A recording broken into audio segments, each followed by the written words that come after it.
नियम 293 अन्वये मुख्यमंत्र्यांचे उत्तर. माननीय अध्यक्ष महोदय, नियम 293 च्या अन्वये सत्तारूढ पक्षाच्या वतीनं जो प्रस्ताव या ठिकाणी चर्चेला घेण्यात आला त्यामध्ये एकूण 19 सदस्यांनी सहभाग घेतला. या चर्चेची सुरुवात सन्माननीय श्री अमित साटम यांनी केली.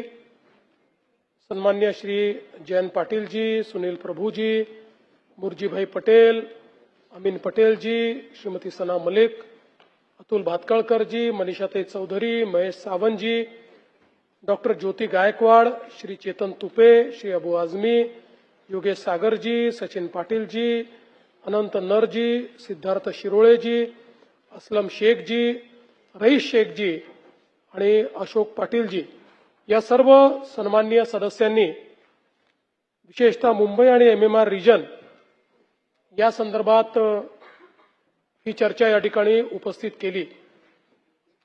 आणि जसा मुंबईमध्ये तुफानी पाऊस झाला तशीच पावसासारखी ही चर्चा देखील अशी अतिशय तुफानी अशा पद्धतीनं त्या ठिकाणी बरसताना आपल्याला पाहायला मिळाली. खरं म्हणजे आपण जर बघितलं तर या चर्चेच्या निमित्ताने पावसाचे विषय देखील आले आणि मुंबईमध्ये दरवर्षी मान्सूनमध्ये अनेक आपत्तींना मुंबईकरांना सामोरं जावं लागतं. साधारणपणे आपण जर 6 जुलैपर्यंतची आकडेवारी बघितली तर या जुलै महिन्यामध्ये कुलाबा इथे 734 मिलीमीटर आणि सांताक्रूज इथे 856 मिलीमीटर इतका पाऊस पडतो. पण यावेळी 6 दिवसात म्हणजे कंप्लीट पूर्ण जुलै महिन्यातली जी ॲव्हरेज आहे मात्र 6 दिवसामध्ये कुलाब्यामध्ये 882 मिलीमीटर आणि सांताक्रूजला 988 मिलीमीटर पाऊस झाला. म्हणजे संपूर्ण जुलै महिन्याच्या 111% आणि 102% पाऊस हा या ठिकाणी झालेला आहे. आणि केवळ 4 दिवसात झालेला पावसाचा विचार केला तर तो जवळपास 90% पाऊस हा 4 दिवसांमध्ये या ठिकाणी झालेला आहे. त्यामुळे मुंबईत एकूण पावसाळ्यात जेवढा पाऊस पडतो सगळा मिळून 2318 मिलीमीटर त्याच्या 42% पाऊस हा एकट्या 6 दिवसांमध्ये या ठिकाणी मुंबईमध्ये पडलेला आपण बघितला. आणि सहज तुलना करायची झाली तर हा दिल्लीच्या संपूर्ण पावसाळ्यापेक्षा 117%, पुण्याच्या 113%, बंगळुरूच्या पूर्ण सीझनमध्ये जो पाऊस पडतो त्याच्या 96% आहे. इतका पाऊस 6 दिवसांमध्ये या मुंबईमध्ये पडलेला आपण बघितला. एकीकडे मुसळधार पाऊस होता, दुसरीकडे 50 ते 75 किलोमीटर प्रति तास या वेगानं वाहणारे वारे होते आणि 4 मीटरपेक्षा अधिक उंचीची भरती अशा पद्धतीनं सगळ्या गोष्टी एकत्रित आलेल्या आपण बघितल्या. आणि यामुळे मोठ्या प्रमाणात झाडं देखील त्या ठिकाणी उन्मळून पडली. खरं तर मुंबईमध्ये हे अशा पद्धतीनं कुठलाही मृत्यू होणं हे चुकीचंच आहे. त्या संदर्भात निश्चितपणे प्रशासनाने अधिक संवेदनशील होण्याची आवश्यकता आहे. पण आपण जर बघितलं तर साधारणपणे मुंबईमध्ये दुर्दैवाने दरवर्षी 5 मृत्यू ही झाडं पडल्याने होतात. दरड कोसळून जवळपास सरासरी 3 मृत्यू होतात. इमारती कोसळून सरासरी 13 मृत्यू होतात. मॅलहोनमध्ये पडून जवळपास या ठिकाणी 7 मृत्यू आतापर्यंत मागच्या काळामध्ये झालेले आहेत. त्यामुळे एकूणच जर आपण बघितलं तर या काही गोष्टी अशा आहेत की वारंवार या गोष्टींमुळे मुंबईमध्ये अशा पद्धतीचे अपघात होत असतात आणि म्हणून या संदर्भात मुंबई महानगरपालिकेला आपण निर्देश दिलेले आहेत की विशेषतः झाडांच्या संदर्भात जी जुनी झाडं आहे या जुन्या झाडांचं त्या ठिकाणी जी स्ट्रेंथ आहे, आता आर्बोरिकल्चरने ती आपल्याला जी स्ट्रेंथ आहे ती असेस करता येते, त्यामुळे त्याचं एक पूर्ण काम हातामध्ये घ्यावं. ही जी जुनी झाडं आहेत त्यातली ज्यांची मुळं ही आता स्ट्रॉंग राहिलेली नाहीत, त्यांची मुळं कशी आपल्याला रिजनरेट करता येतील हा प्रयत्न केला पाहिजे. आणि ती जर करता येणार नसतील तर त्या संदर्भात विविध पद्धतीचा उपयोग करून ती जी झाडं आहेत ती झाडं त्या ठिकाणी काढली पाहिजेत अशा पद्धतीनं सांगण्यात आलेलं आहे.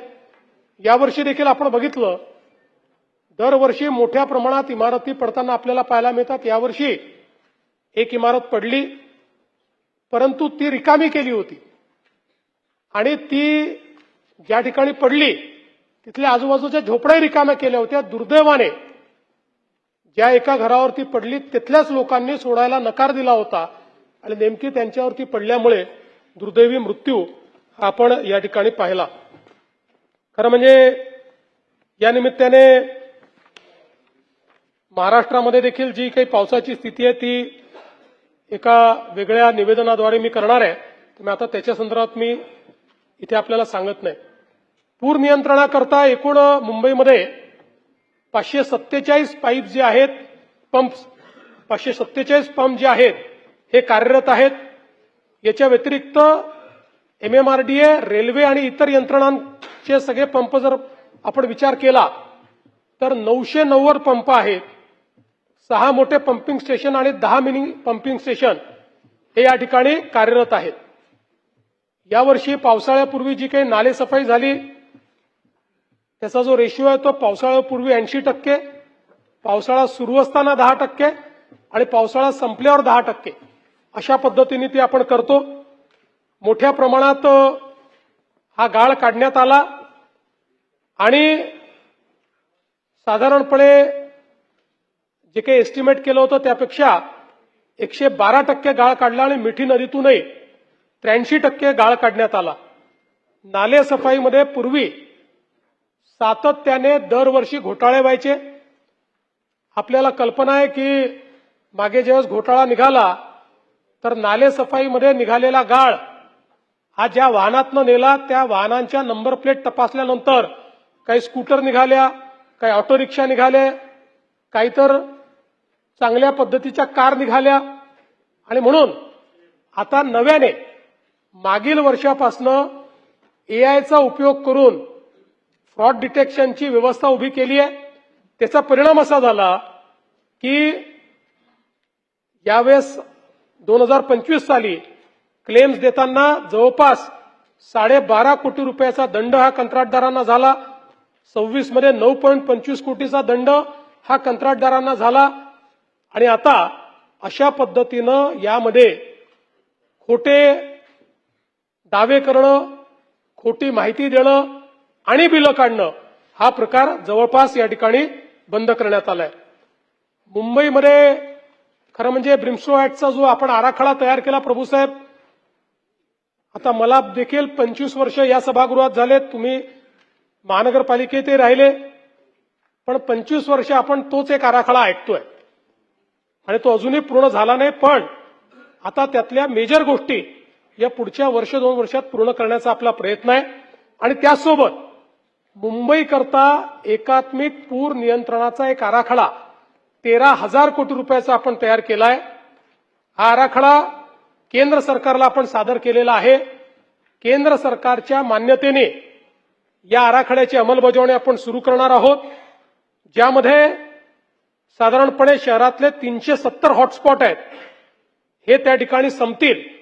आणि ते झाले तर मुंबईसारखा शहर की ज्या ठिकाणी मोठ्या प्रमाणात पाऊस आला आणि त्याचवेळी जर भरती आली तर भरती, कारण मुंबईचं पावसाचं पाणी समुद्रात न्यावं लागतं, भरती ते पाणी समुद्रात येऊ देत नाही आणि म्हणून या 370 हॉटस्पॉटवर 30 मिनिटात पाणी बाहेर कसं निघेल अशा पद्धतीनं हा 13,000 कोटीचा आराखडा तयार करण्यात आलेला आहे की ज्यामुळे निश्चितपणे पुढच्या काळामध्ये आपला प्रयत्न आहे की मुंबईला हे जी काही समस्या दरवर्षी भेडसावते त्यातनं मोठ्या प्रमाणात आपल्याला एक प्रकारे मुंबईकरांना सुटका करून देता येईल.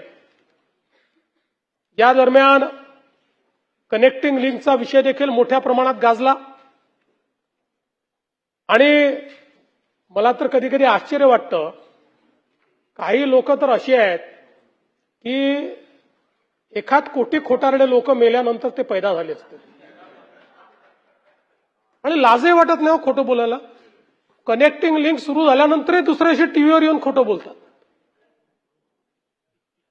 एखाद कोटी, जयंतराव तुम्ही हसू नका, मी तुम्हाला नक्की सांगतो आपल्याकडे काही हे नाही आहे, पण 1 कोटी खोटारडे मेल्याशिवाय पैदाच नाही होऊ शकत. पण मी तुम्हाला सांगतो, एक लक्षात ठेवा, खरं म्हणजे कनेक्टिंग लिंकचं काय झालं तर आपण सगळ्यांनी बघितलं, खोटारडेपणा सगळा बाहेर आला. पण त्याच वेळी महायुती सरकारची हिंमत होती म्हणून आम्ही कनेक्टिंग लिंक बांधून दाखवली. ज्यावेळी कोकण रेल्वे बांधायची वेळ आली त्यावेळी असंच लोक म्हणायचे ही रेल्वे चालू शकणार नाही, ही बांधू नका, इथे दरड कोसळते. पण मधु दंडवते नावाच्या एका व्यक्तीमध्ये हिंमत होती, त्यांनी सांगितलं बांधणार, आणि ती बांधली. बांधल्यानंतर जवळपास 15 वर्ष दरवर्षी दरड कोसळायची, पण त्या प्रत्येक वर्षी आपण शिकायचो आणि त्या ठिकाणी काही ना काही काम करायचो आणि ती दरड कोसळणं बंद करायचो. आज विचार करा, या भीतीने जर कोकण रेल्वे तयारच केली नसती तर काय अवस्था राहिली असती. आणि म्हणून ही जी मिसिंग लिंक आहे, या मिसिंग लिंकचा इतिहासही असाच आहे.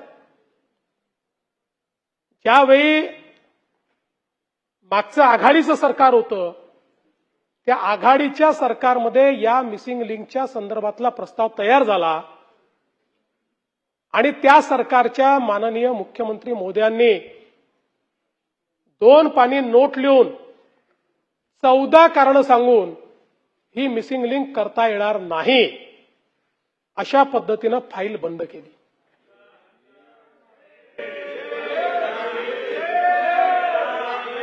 चौदा कारणं दिले, 14. पण लक्षात ठेवा, गिरते हैं शेरे सवार ही मैदाने जंग में, गिरते हैं शेरे सवार ही मैदाने जंग में, वो तिफल क्या गिरे जो घुटनों के बल चले. आणि आम्ही निर्णय केला, हा निर्णय केला, अधिकाऱ्यांशी बोललो, एक्सपर्टशी बोललो, त्यांचं म्हणणं होतं शक्य आहे, हे आपण करू शकतो, आणि आपण ते करून दाखवलं आणि कनेक्टिंग लिंक तयार झाली. ही नुसती लिंक नाही, इंजिनिअरिंग मार्वल तयार झालं. जगातला सगळ्यात मोठा बोगदा, सगळ्यात रुंद बोगदा जगातला, आणि भारतातली सगळ्यात उंच वायाडक्ट, सगळ्यात उंच केबल स्टेट ब्रिज भारतातला, हा आपण त्या ठिकाणी तयार करून दाखवला. जिथे 170 किलोमीटर प्रति तासाचा वारा येतो त्या ठिकाणी आपण ही मिसिंग लिंक तयार केली किंवा कनेक्टिंग लिंक तयार केली. आणि मला अतिशय त्या सगळ्या इंजिनियर्सचं, कॉन्ट्रॅक्टर्सचं, अधिकाऱ्यांचं कौतुक करायचं आहे की ज्यांनी हे इंजिनिअरिंग मार्वल तयार करून दाखवलं. आज त्या एका कनेक्टिंग लिंकमुळे संपूर्ण घाट सेक्शनचे ऍक्सिडेंट संपले, घाट सेक्शनचा ट्रॅफिक संपला, आणि आज आपण पाहू शकतो की घडलं काय, तर त्या ठिकाणी दरड वरून कोसळली, आणि वरून कोसळून जो पाण्याची कमान आहे त्या कमानीवर पडली, ती कमानीचा भाग तुटला आणि दरड खाली पडली, ती त्या ठिकाणी मलबा त्याचा तयार झाला. कुठेही केबल स्टेड ब्रिजला क्रॅक नाही, कुठल्याही बोगद्याला अडचण नाही. उलट लोकांनी तर सांगितलं की बोगद्यामध्ये इमर्जन्सीची बटन दाबल्याबरोबर 3 मिनिटांमध्ये क्रेन आमच्याकडे आली. अनेकांनी सांगितलं बोगदा होता म्हणून आम्हाला त्या ठिकाणी आम्ही वाचलो. पण लगेच पाणी पडतंय आणि असे व्हिज्युअल दाखवणं सुरू केलं की जसं काही कनेक्टिंग लिंकच तुटली. आणि काही लोक ज्यांना तोंडखुरी आहे, आमचा विदर्भातला शब्द आहे,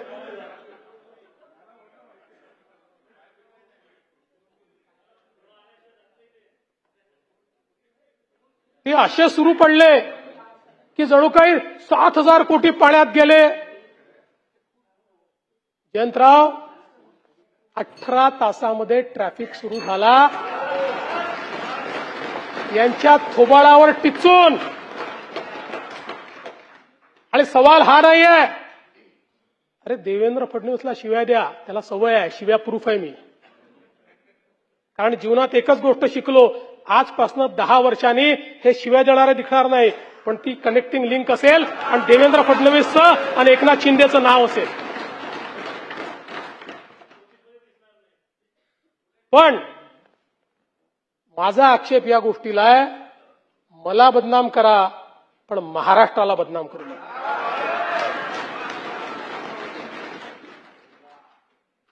आजमी साहब, हमारे जयंत राव जी ने सही बात कही, जिनको कुत्ता नहीं पहुंचता वो आजकल सोशल मीडिया पर आकर सबको गाली देते हैं, मुख्यमंत्री को भी गाली देते हैं. ऐसे कुछ भाड़े के टट्टे इस मिसिंग लिंक के बारे में भी पैसा ले लेकर सोशल मीडिया पर लिख रहे थे. उनको भी कह देना चाहता हूं, अगर महाराष्ट्र का अपमान करोगे छोड़ूंगा नहीं.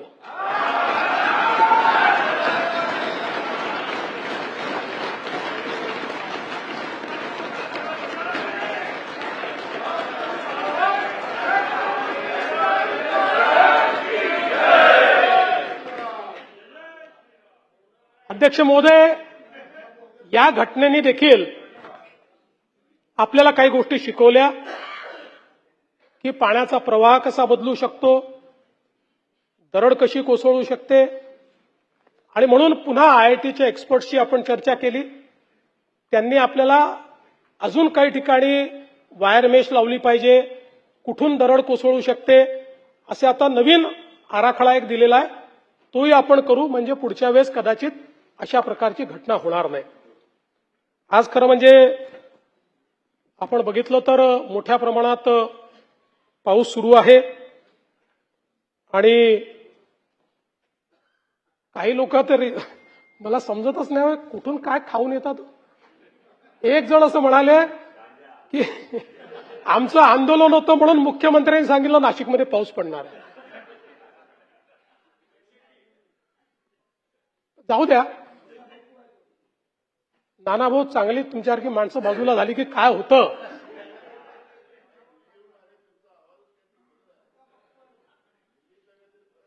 नाही नाही, काय नाही.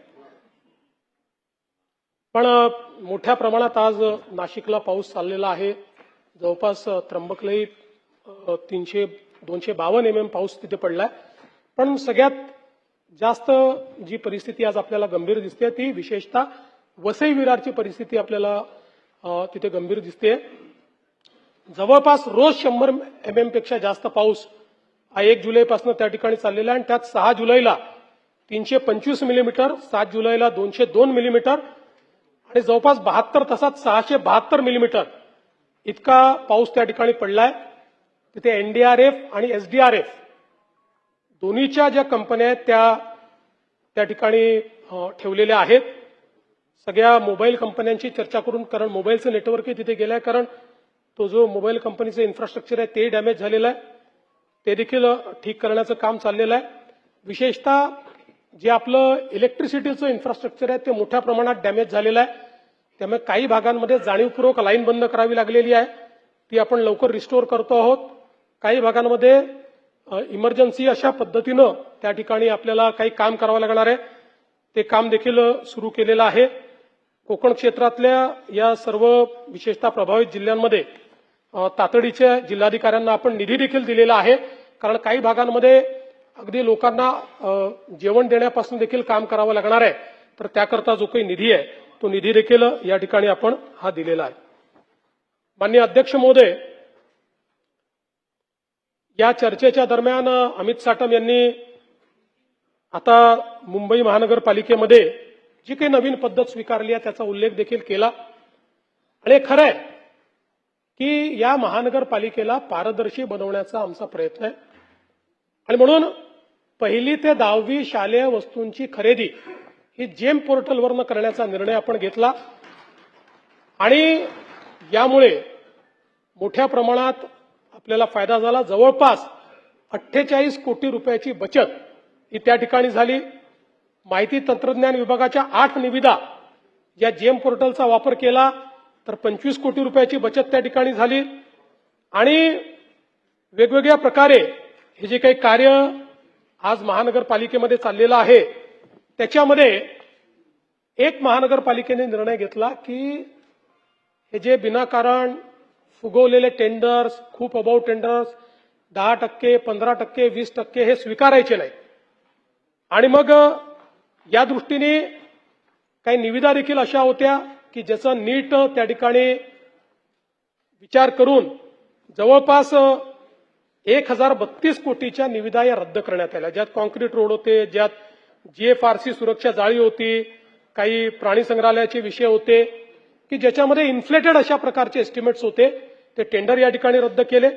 आणि रस्ते बांधणी दुरुस्ती, इमारत बांधकाम दुरुस्ती, पर्जन्य जलवाहिन्या बांधणी, पूल बांधणी, पाणी पुरवठा, मलनिस्सारण, जलअभियांत्रिकी, दवाखाने, भांडारे या संदर्भात विकास कामाच्या कार्यादेश जे आपण देतो ते आता सॅप प्रणालीच्या माध्यमातून देणं सुरू केलं, जेणेकरून कंप्लीट त्याच्यावर नियंत्रण ठेवता येईल आणि त्याचं रिअल टाइम ऑडिट हे करता येईल.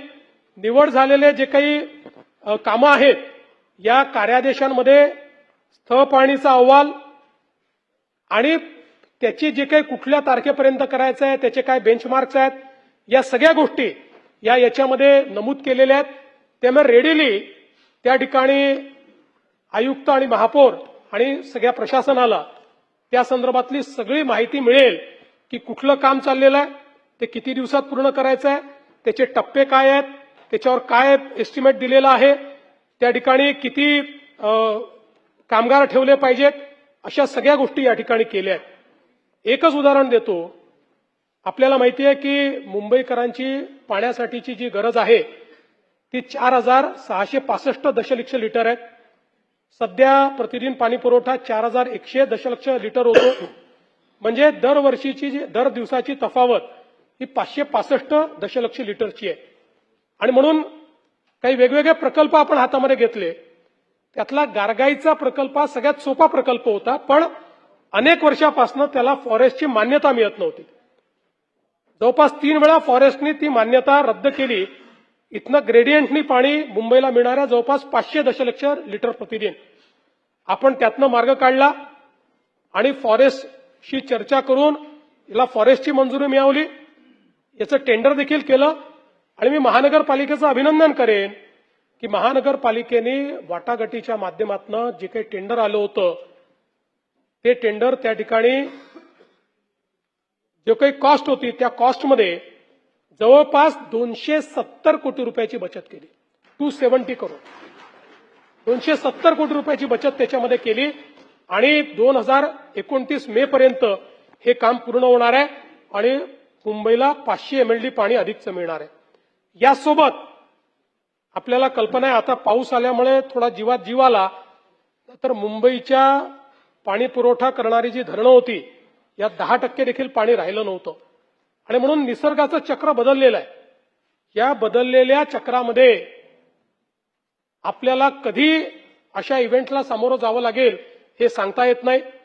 आणि म्हणून डिसॅलिनेशन यामध्ये मनोरीला 400 दशलक्ष लिटरचं डिसॅलिनेशनचं काम या ठिकाणी दिलेलं आहे, ज्यामध्ये पहिला टप्पा 2029, दुसरा टप्पा 2030 मध्ये पूर्णत्वास येईल. वर्सोवामध्ये 200 दशलक्ष लिटरचं डिसॅलिनेशन निक्षारीकरणाचा प्रकल्प आहे. असं दोन्ही मिळून 2030 सालापर्यंत 1000 दशलक्ष लिटर म्हणजे 1000 MLD डिसॅलिनेटेड पाणी हे मुंबईला उपलब्ध असेल. म्हणजे अशा प्रकारच्या एखाद्या इव्हेंटमध्ये जर आपल्याला त्या ठिकाणी पाणी कमी पडलं किंवा धरणं भरली नाहीत तरी मुंबईमध्ये अडचण येणार नाही असा प्रयत्न आहे. मुंबईमध्ये ब्रिटिशांच्या काळापासून 3 महासंतुलन जलाशय आणि 27 सेवा जलाशय उपलब्ध आहेत. आता त्यातल्या 2 जलाशयांचं नव्याने काम हे त्या ठिकाणी करण्यात येत आहे, काही जलकुंभांचं काम करण्यात येत आहे. त्यामुळे एकूणच जी मुंबईची पाणी पुरवठा सिस्टीम आहे हिचं रिवॅम्पिंग करण्याचं काम हे मोठ्या प्रमाणात चाललेलं आहे. 2022 साली ज्यावेळी पुन्हा या महाराष्ट्रामध्ये महायुतीची सत्ता आली त्यानंतर माननीय शिंदे साहेबांच्या नेतृत्वामध्ये महानगरपालिकेमध्ये आम्ही एक निर्णय घेतला आणि दरवर्षी त्याच त्या रस्त्याचं डांबरीकरण करायचं. आम्ही नागपूरमध्ये प्रयोग केला आणि नागपूरमध्ये जे रस्ते कॉन्क्रीटचे केले 40 वर्ष झाले, आता 30 वर्ष झाले. पहिला ज्यावेळेस मी महापौर होतो त्यावेळेस जे रस्ते केले तेव्हापासून आम्ही जवळपास आता 60% 70% रस्ते कॉन्क्रीटचे केले. 30 वर्षात एक नवा पैसा त्याच्यावर खर्च झाला नाही, एक खड्डा त्याच्यावर पडला नाही. म्हणून मुंबईमध्ये जिथे इतका पाऊस पडतो, पावसाचं आणि डांबराचं नातं हे विळ्या भोपळ्याचं नातं आहे आणि म्हणून खऱ्या अर्थाने इथे कॉन्क्रीट रोडची आवश्यकता होती आणि म्हणून मुंबईच्या रोडच्या कॉन्क्रिटीकरणाचा निर्णय आपण घेतला. 2 टप्प्यांमध्ये आपण याचं काम सुरू केलं. जवळपास रस्त्यांची लांबी ही 2050 किलोमीटर आहे. त्यापैकी 1200 किलोमीटरचं काम हे पूर्वी त्या ठिकाणी पूर्ण झालं होतं आणि जवळपास आता नव्याने आपण 575 किलोमीटरचं काम पूर्ण केलं आणि 138 किलोमीटरचं काम सुरू आहे. म्हणजे जवळपास हा प्रकल्प पूर्ण झाल्यानंतर 1200 किलोमीटरपैकी 2050 किलोमीटरपैकी 1913 किलोमीटरचे रस्ते म्हणजे 95% रस्ते हे मुंबईमध्ये कॉन्क्रीटचे रस्ते असतील, ज्याच्यावर आपल्याला खड्डे पडणार नाही. वारंवार त्या ठिकाणी काम करावं लागणार आहे. टप्पा 1 मध्ये 89% काम झालेलं आहे. डिसेंबर 2026 पर्यंत 1 ची मुदत आहे. टप्पा 2 मध्ये 73% काम झालंय, ज्याची नियोजित मुदत ही मे 2027 आहे. दोन्ही टप्पे मिळून 81% प्रगती आहे आणि मे 2027 पर्यंत हे दोन्ही प्रकल्प पूर्ण करण्याचा आमचा प्रयत्न आहे. याचा परिणाम काय आहे तर 2023 मध्ये आपल्याला रस्त्याचे खड्डे, मुंबईतल्या रस्त्याचे खड्डे बुजवण्याकरता 203 कोटी रुपये लागले होते. 24 मध्ये ते 164 कोटी झाले, 25 मध्ये ते अजून कमी 97 कोटी झाले आणि 2026 मध्ये फक्त 45 कोटी रुपये लागले. म्हणजे 203 कोटीवरनं आपण 45 कोटीवर आलेलो आहोत आणि पुढच्या काळात याही पेक्षा कमी पैसा आपल्याला लागेल. आणि अर्थातच मुंबईमध्ये रस्ते की खड्डे वगैरे असे काही जे काही आपल्याला पूर्वी बातम्या पाहायला मिळायच्या, बहुतांश मार्गांवर अशा बातम्या आपल्याला त्या ठिकाणी पाहायला मिळणार नाही. आपल्याला कल्पना आहे की अनेक उड्डाणपुलाची कामं या ठिकाणी आता सुरू आहेत, जी अंतिम टप्प्यात आहेत. जे फ्लायओव्हर भायखळा येथील वाय ब्रिजशी जोडण्यासाठी केबल स्टेड फ्लायओव्हर आहे, आपण जर जाताना बघत असाल तर अंतिम टप्प्यामध्ये तो आहे. महालक्ष्मी रेल्वे स्थानकाजवळ रेल्वे रुळाजवळ केबल स्टेड ब्रिज आहे. बोरीवली येथील कोरा केंद्र उड्डाणपूल केबल स्टेड तंत्रज्ञानावर या पुलाचा विस्तार चाललेला आहे. अंधेरीतील जेव्हीपीडी जंक्शन जुहू सर्कल उड्डाणपूल, मालाडमधील मडबेट आणि अंधेरीतील वर्सोवा यांना जोडणारा मड वर्सोवा केबल स्टेड पूल, ज्याच्यामुळे खूप मोठी फेरी ही त्या ठिकाणी वाचणार आहे, वेळही वाचणार आहे आणि ट्रॅफिकही मोठ्या प्रमाणात कमी होणार आहे. माहीममध्ये सेनापती बापट मार्ग ते वांद्रे पूर्व उड्डाणपूल, एबीएस मार्गावरील कुर्ला पश्चिम मधील कल्पना टॉकीज ते घाटकोपर पश्चिमेतील पंकेशा बाबा दर्ग्यापर्यंतचा उड्डाणपूल, घाटकोपर मानखुर्द लिंक रोडला सायन पनवेल हायवेवरील टी जंक्शनशी जोडणारा फ्लायओव्हर, चे जे आर्म्स आहेत ते आर्म्स त्या ठिकाणी आपण तयार करतो.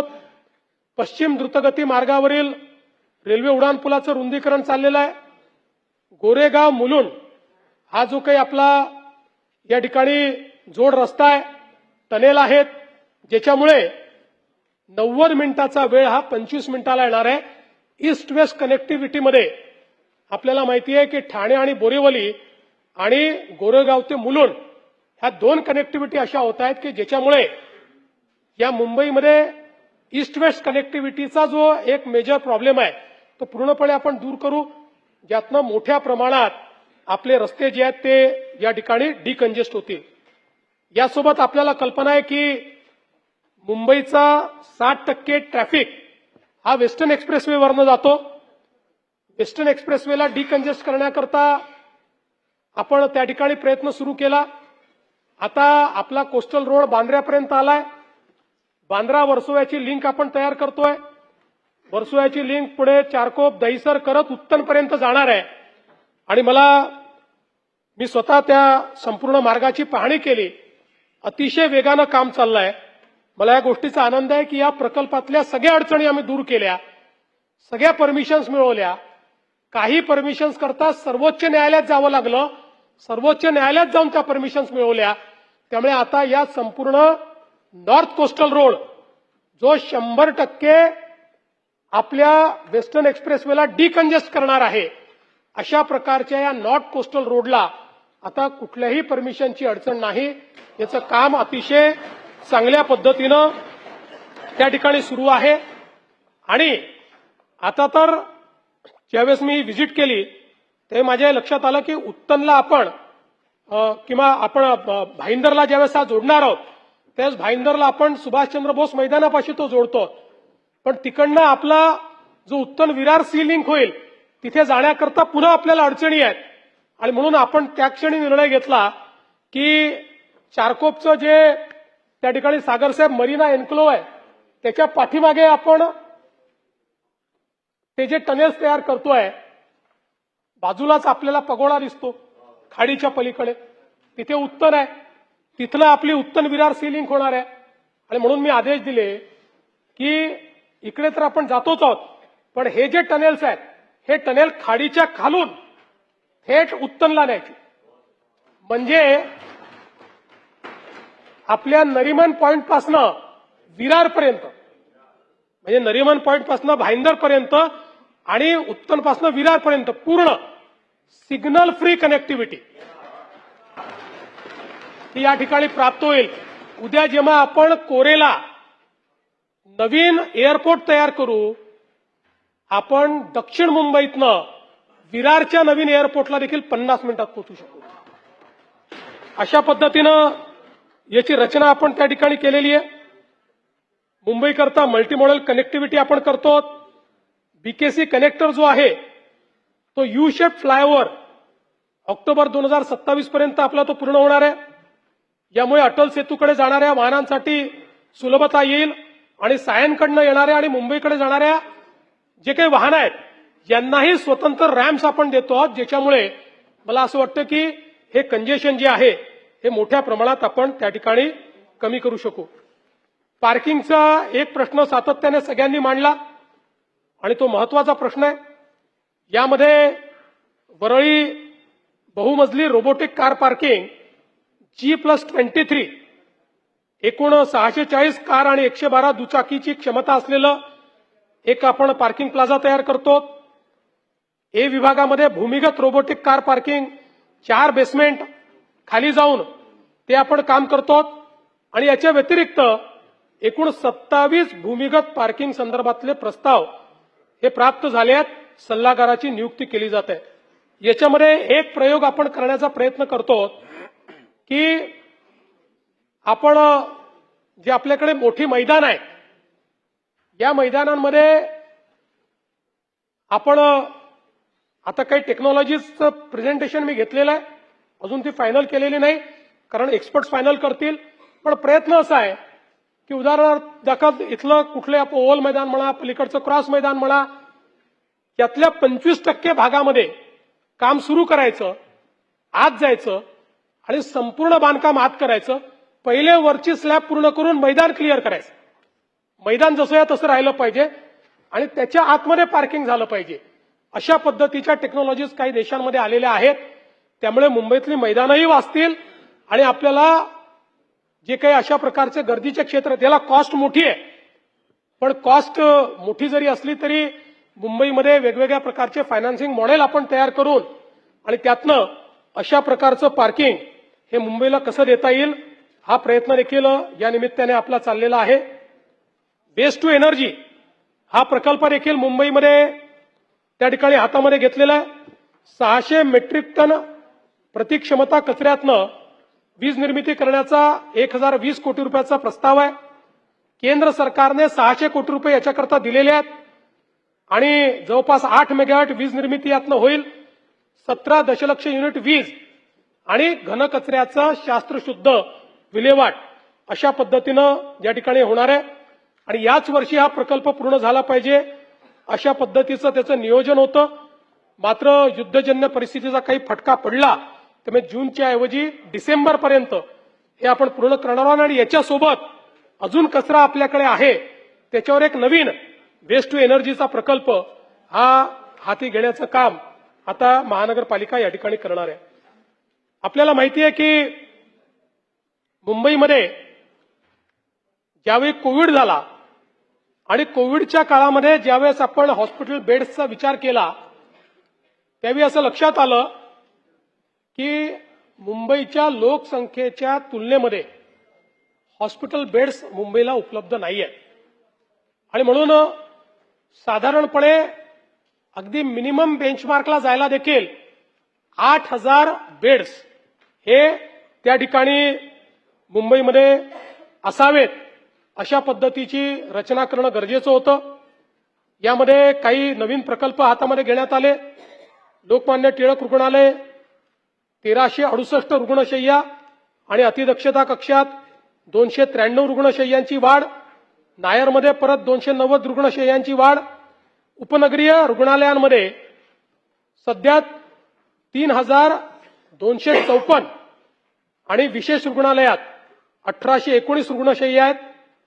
एकूण पुनर्बांधणी आणि नवीन प्रकल्पाच्या माध्यमातून या ठिकाणी हे प्रकल्प पूर्ण झाल्यानंतर 3,000 नवीन बेड्सची भर पडेल आणि मुंबईमध्ये ही बेड्सची संख्या 8,056 एवढी होईल जो आपला बेंचमार्क आहे. पण याच्यानेही आपलं काम होणार नाही. याच्यामध्ये 10,000च्या वर आपण गेलं पाहिजे जर आपल्याला ग्लोबल बेंचमार्ककडे जायचं असेल तर त्याही दृष्टीने पुढचा जो काही प्लॅनिंग आहे ते प्लॅनिंग करणं सुरू आहे.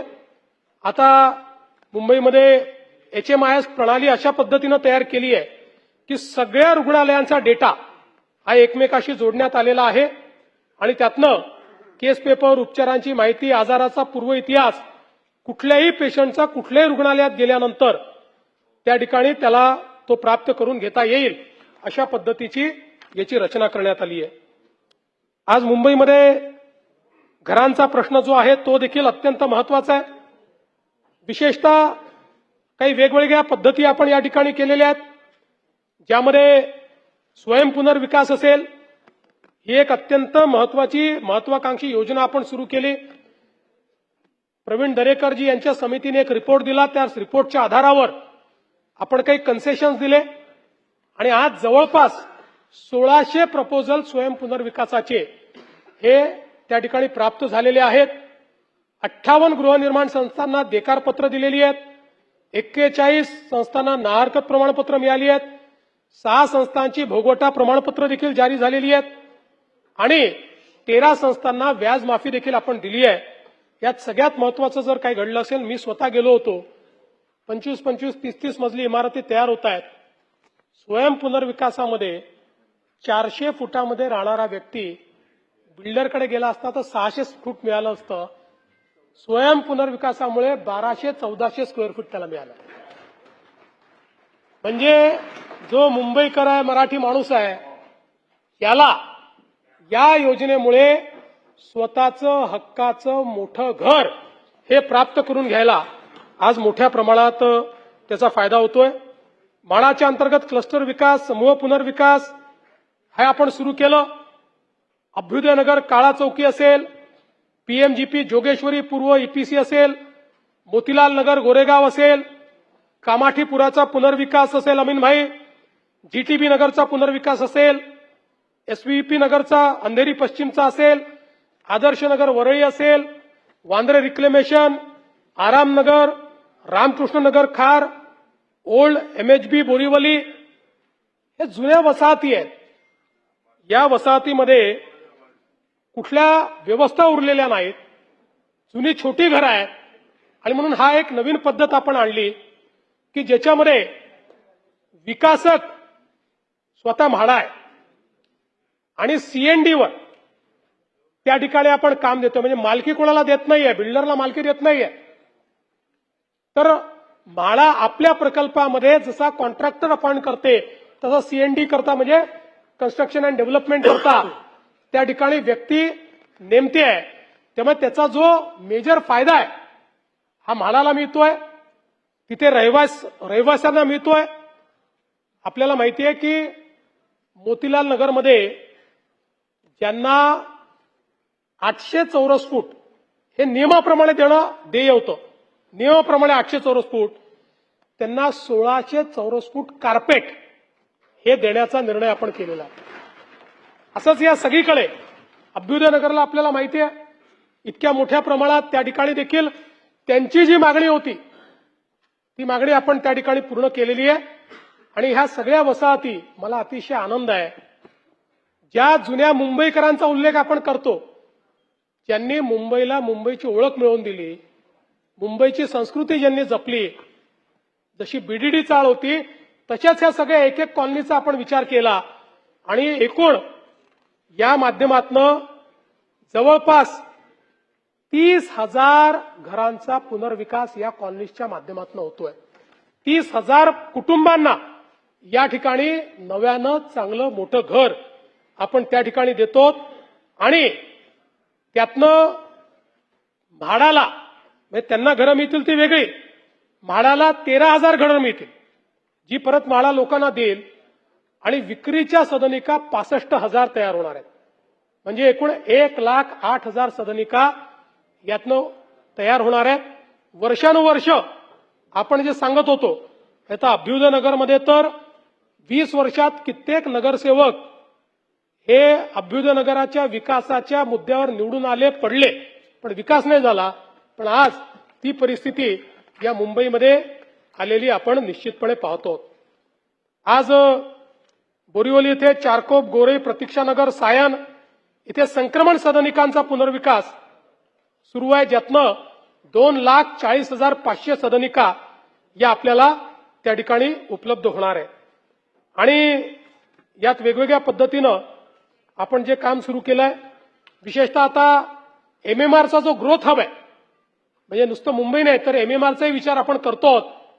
त्यामध्ये म्हाडाने 2030 सालापर्यंत 7,82,433 घरांचं उद्दिष्ट ठेवलंय, ज्यामध्ये 2,39,124 घरांची निर्मिती ही सुरू आहे आणि 5,43,309 घरांचं नियोजन हे वेगवेगळ्या टप्प्यांवर आहे.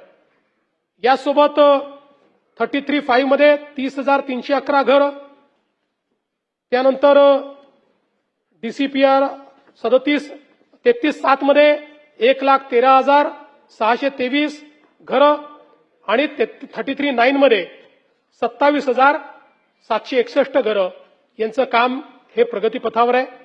याशिवाय आपल्याला कल्पना आहे बीडीडी चाळ पुनर्निर्माण, गिरणी कामगार गृहनिर्माण योजना, एसआरए, पीएमजीपी, आता मी सगळं सांगत नाही, यामध्ये मोठ्या प्रमाणात काम चाललंय.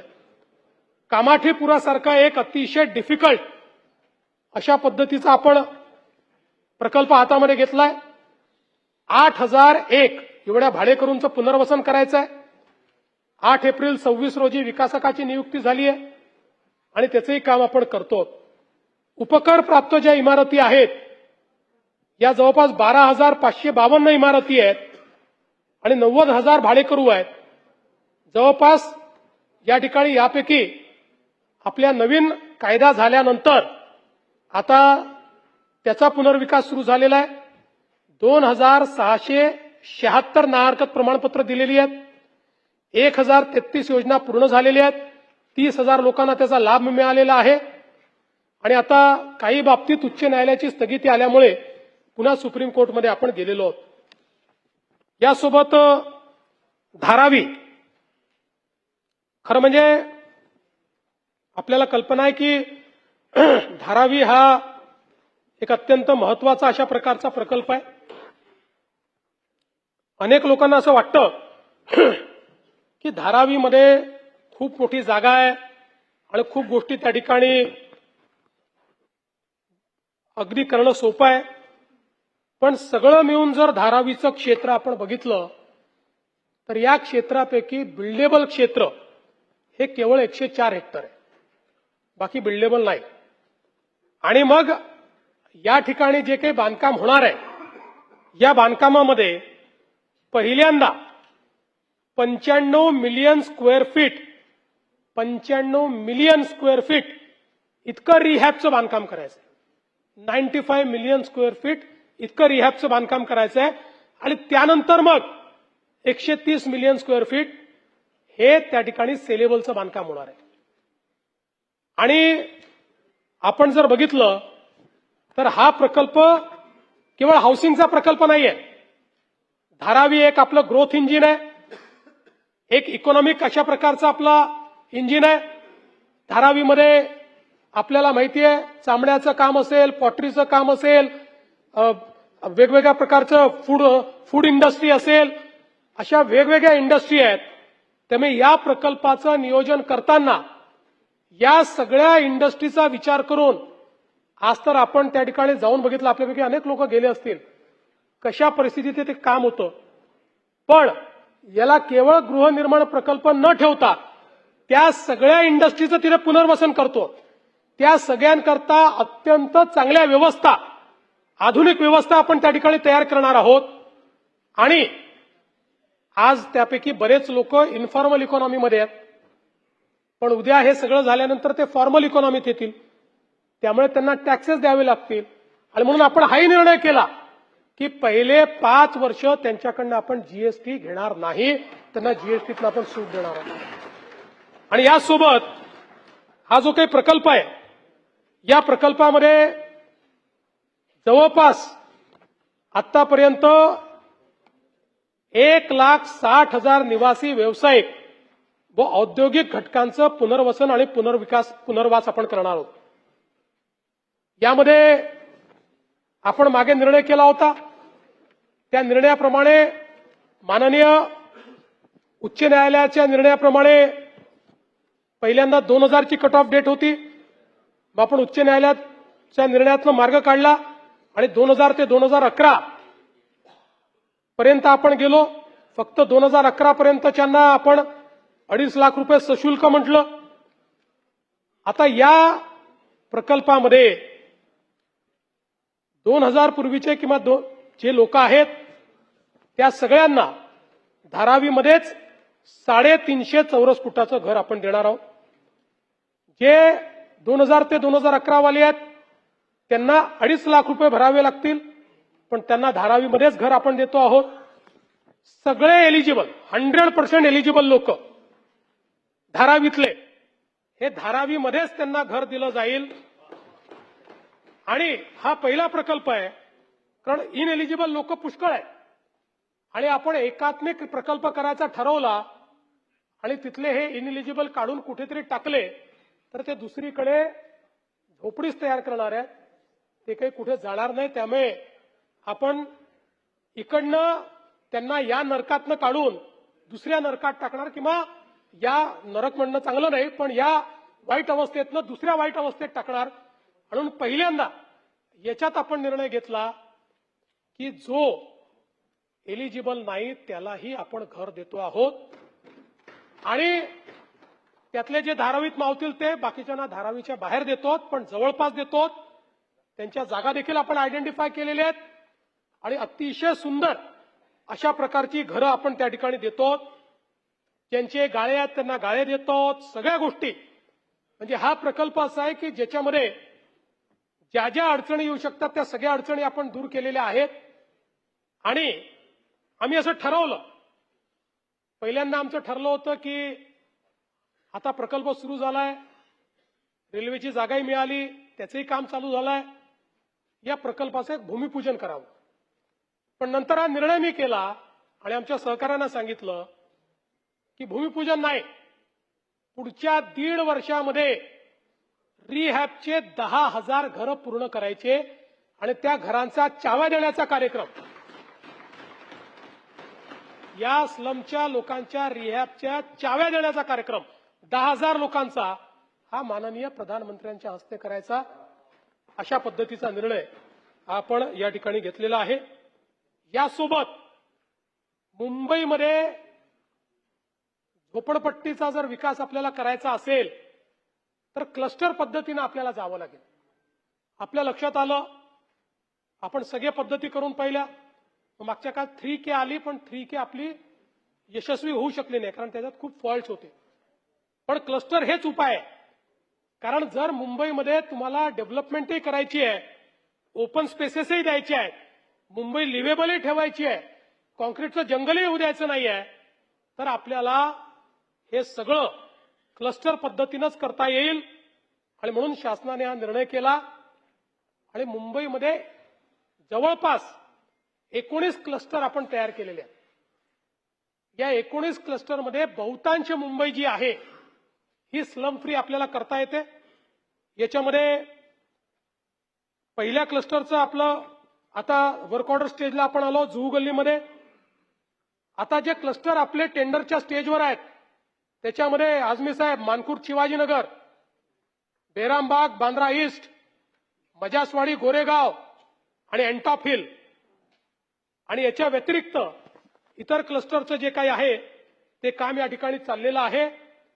म्हणजे मोठ्या प्रमाणात समूह पुनर्विकासातून हे जे सगळे आमचे झोपडपट्टीत राहणारे लोक आहेत त्यांनाही रिहॅब त्या ठिकाणी द्यायचा आणि कॉन्क्रीटचं जंगल न होऊ देता काही स्पेसेस या त्या ठिकाणी निर्माण करायच्या, अशा पद्धतीनं हे काम आपण या ठिकाणी हातामध्ये घेतलेलं आहे. मुंबई महानगरपालिकेने काही बेस्ट प्रॅक्टिसेस सुरू केल्यात. विशेषतः मुंबई महानगरपालिकेच्या ठेवींच्या संदर्भात खूप चर्चा होते, त्याच्यावर नंतर येतो. पण या ठेवीची जी गुंतवणूक आहे तो एक बिझनेस आहे, त्यामुळे यातही पारदर्शिता आणण्याचं काम आपण केलं आणि मुदत ठेवीची गुंतवणूक ऑनलाईन प्रणालीने आता होईल. बँका बीड करतील, जो सर्वोच्च व्याजदर देईल, म्हणजे ठरलेल्या मेजर बँका आहेत त्या, कुठली बँक नाही, जो सर्वोच्च व्याजदर देईल त्या बँकांना त्या ठिकाणी या ठेवी मिळणार आहेत. याचा फायदा असा होतोय की आता जे व्याजदर मिळत आहेत याच्यामुळे जे काही लॉंग टर्म व्याज आहे त्यात जवळपास 250 कोटी रुपये जास्त महानगरपालिकेला मिळतील. माय बीएमसी मार्ग तक्रार निवारण प्रणाली तयार केली आहे की ज्याच्यामध्ये तक्रारींचं कार्यक्षम व्यवस्थापन, सतत निरीक्षण आणि विहित मुदतीत निराकरण करण्याचा प्रयत्न आहे. व्हॉट्सअप एक चॅटबॉट तयार केलाय, 1916ची हेल्पलाईन तयार केली आहे आणि ज्या तक्रारी समाज माध्यमांवर येतात त्याचंही केंद्रीकृत संकलन, वर्गीकरण, परीक्षण आणि निराकरण या संदर्भातली ही एक व्यवस्था आता मुंबई महानगरपालिकेने तयार केली आहे. त्यामुळे कोणी तक्रार केली तरी कुठल्या ना कुठल्या लेवलला त्या तक्रारीचं निदान झालं पाहिजे. आणि एवढंच नाही तर तक्रारदाराला आपला अभिप्राय देखील नोंदवता येतो. तक्रारीचं निवारण झाल्यानंतर त्याला विचारलं जातं की तुम्ही किती मार्क द्याल, किती गुणवत्ता आहे, वेळेत झाली का. सगळं काही एकदम चांगलं झालं असं मी म्हणणार नाही, पण ही जी पद्धत आहे या पद्धतीमुळे खूप मोठ्या प्रमाणात त्या ठिकाणी फायदा होणार आहे. दुसरं, पारदर्शिता आणण्याच्या या संपूर्ण प्रयत्नांमध्ये आपण तंत्रज्ञानाचा चांगला उपयोग करतो, ज्यामध्ये संपूर्ण शहराचं डिजिटल ट्विन तयार करण्याचं काम सुरू केलेलं आहे. या डिजिटल ट्विनच्या माध्यमातून विस्तृत भौगोलिक माहिती संकलित केली जाते. 500 चौरस किलोमीटर क्षेत्राची एरियल फोटोग्राफी, लायडर सर्वेक्षण, 3,300 किलोमीटरचे टेरेस्ट्रियल लॅडर सर्वेक्षण, 900 किलोमीटरचं मोबाईल लॅडर सर्वेक्षण आणि 360 डिग्री पॅनोरामिक प्रतिमा संकलित करून 25 चौरस किलोमीटर क्षेत्राचे बॅथिमेट्रिक सर्वेक्षण, अशा पद्धतीनं पूर्णपणे मुंबई शहर हे देशातलं पहिलं शहर असेल की ज्याचा डिजिटल ट्विन आपण तयार करू. 100% प्रत्येक गोष्टीची माहिती आपल्या डिजिटल ट्विनवर आपल्याला अवेलेबल असेल. कुठलीही गोष्ट प्लॅन करायची असेल तर या डिजिटल ट्विनवर जाऊन आपण प्लॅन करू शकू आणि त्यामुळे जी अचूकता आहे, नाहीतर आपण काम सुरू करतो, मध्येच कुठेतरी पाण्याची लाईन येते, मग ते काम बंद होतं, कुठल्या तरी वायरी येतात, संपूर्ण भौगोलिक आउटपुट यातनं आपण तयार करतो आणि याचे जे डिटेल मॉडेल्स आहेत, 3D mesh models, contours, digital surface models, digital terrain models, base maps आणि जीएस लेयर्स, या सगळ्या गोष्टीचा समावेश यामध्ये आहे. पुढच्या काळामध्ये आपल्यालाही जर याची माहिती घ्यायची असेल तर याचे एक एक्सपिरियन्स सेंटर देखील आपण तयार करतो. त्या एक्सपिरियन्स सेंटरच्या माध्यमातून कोणालाही जाऊन हे जे डिजिटल ट्विन आहे याची माहिती आपल्याला या ठिकाणी घेता येईल. यासोबत आपण मोठ्या प्रमाणात या ठिकाणी सिविट ट्विन तयार केलाय. सिविट ट्विनचा अर्थ काय आहे? आपल्याला माहिती आहे की महानगरपालिकेमध्ये बिल्डिंग प्लॅन अप्रुव्हल हा एक अत्यंत महत्वाचा विषय असतो. मागच्या काळामध्ये आपण संगणकीकृत प्रणाली आली ऑटो डीसीआरची, त्यातल्या त्यात मुंबईची प्रणाली चांगली आहे, पण त्यातही ह्युमन इंटरव्हेन्शन आहे. म्हणजे तुम्हाला ऑटो डीसीआरही करावा लागतो आणि प्लस फिजिकली पण सबमिशन करावं लागतं. आता ही जी प्रणाली सुरू केली आहे 100% AI आधारित प्रणाली सुरू केली आहे. आता ही प्रणाली 24 तास उपलब्ध आहे, कारण त्याला आपले जे AIचे एजंट्स आहेत यांना काही रात्री झोपावं लागत नाही. त्यामुळे 24 तास ही प्रणाली त्या ठिकाणी आहे. यामध्ये 12 AI एजंट्स आहेत जे बिल्डिंग प्लॅनच्या सबमिशन पासनं मंजुरीपर्यंत सगळ्या प्रकारचं काम हे AI एजंट्स करतात. आणि व्यवस्था अशी केली आहे की आपल्याकडे मुंबईमध्ये इतक्या वेगवेगळ्या प्रकारचे DCR आहेत, त्यामुळे सोपं सांगायचं झालं तर कोणी दिवसाच्या 24 तासात कधीही आपली ऍप्लिकेशन सबमिट केली तर तो एजंटच सांगेल की ऍप्लिकेशनमध्ये काही कमतरता आहे. आणि एकदा त्यांनी सांगितलं की तुमची ऍप्लिकेशन परिपूर्ण आहे तर महापालिकेचा कुठलाही अधिकारी ती ऍप्लिकेशन थांबवू शकत नाही. म्हणजे कोणीही याच्यामध्ये व्यक्तीच नाही. 100 प्रकारचे कंप्लायन्स चेक करावे लागतात. हे 100 कंप्लायन्स चेक हे डिजिटल एजंट्स, हे जे AI एजंट्स आहेत, हे AI एजंट्स त्या ठिकाणी करणार आहेत. AI एजंट म्हणजे जसं आपल्याला सिरी असतं किंवा एलेक्सा असतं, हे जसे एजंट आहेत तसेही ते एजंट आहेत जे बोलणार आहेत, जे सांगणार आहेत तुम्हाला. त्या एजंट्सच्या माध्यमातून या ठिकाणी हे काम आपण करणार आहोत. 24 तास हे आपल्याला करता येईल. आणि याच्यामध्ये 2 मुख्य पोर्टल आणि ऑटो सिंक पोर्टल केलेलं आहे. त्यामुळे हे जे काही आपले आर्किटेक्ट्स जे त्या ठिकाणी प्लॅन मांडतात त्यांना स्वयं तपासणीचा अधिकार दिलेला आहे. त्यामुळे ते याच्यातनं स्वयं तपासणी करून एकदा त्यांनी अप्रुव्हल घेतलं की त्यानंतरची प्रोसेस ही अतिशय सोपी आहे. ही पण प्रोसेस सोपी आहे, पण हे घेतल्यानंतर कोणी त्यांना थांबवू शकणार नाही अशा पद्धतीचं. यातनं काय फायदा आहे? खरं म्हणजे याच्यातल्या तर एकूण मुंबई महानगरपालिकेमध्ये जे काही नकाशे रिजेक्ट होतात त्या रिजेक्शनमध्ये 60% घट येणार आहे. 60% घट. कारण आपल्याला माहिती आहे फ्रीवेलच गोष्टीवर ते रिजेक्ट होतात, मग लोक चक्रा मारत असतात, मग चक्रा मारणार आहेत, काय करतात तुम्हाला मी सांगायची आवश्यकता नाहीये. त्यामुळे हा विषय संपणार. आणि व्यवस्था अशी केली आहे की यातला 60% डेटा 60% डेटा ऑटोफिल होणार आहे. म्हणजे तो वेगवेगळ्या डेटाबेसमधनं डेटा फेच करणार आहे. म्हणजे बावनकुळे साहेबांची समजा ते जमिनीची डेटाबेस असेल त्यातनं तो डेटा फेच करणार आहे. अजून कुठली इलेक्ट्रिसिटीची असेल त्यातनं तो डेटा फेच करणार आहे. अशा पद्धतीनं 60% डेटा ऑटोफिल होणार आहे. ड्रॉइंग फॉर्मॅटिंगमध्ये 50% अचूकता याच्यातनं येणार आहे. स्वयंचलित तपासणी होणार आहे. त्यामुळे डेटाची जी सुसंगती आहे ही 70% पेक्षा जास्त असेल. आणि मला असं वाटतं की याचं मे महिन्यामध्ये आपण त्याची सुरुवात केली, सॉफ्ट लॉन्च केला. अतिशय चांगलं स्वागत हे याचं झालेलं आहे. आणि एकदा मुंबईमध्ये प्रणाली यशस्वी झाल्यानंतर महाराष्ट्रातल्या सगळ्या महानगरपालिकेत पहिल्या टप्प्यात आणि त्यानंतर सगळ्या नगरपालिकांमध्ये नगरपंचायतींमध्ये हीच प्रणाली लागू होईल. कुठेही ह्युमन इंटरव्हेन्शन असणार नाही. एआयचा वापर करून हे शेवटचा जो टप्पा आहे 1-2 टप्पे त्याच्यावरच ह्युमन इंटरव्हेन्शन येईल. मध्ये कुठेही आणि ते हे करता येईल की फक्त एआयवर गोष्टी सोडता येत नाहीत. ह्युमन ओव्हरसाईट असली पाहिजे या दृष्टीनं याची व्यवस्था आपण केलेली आहे. दुसरं एक महत्वाचं पाऊल जे आपण उचललं, कारण ज्यावेळी धारावीचा विषय झाला त्यावेळेस अनेक लोकांनी आरोप केला की यातनं तर टीडीआर घोटाळा होईल. मग त्याचा कंट्रोल तुम्ही कसा करणार. धारावीमध्ये आपण टीडीआर विकण्यावरही कॅप घातली, त्याच्या रेटवरही कॅप घातली.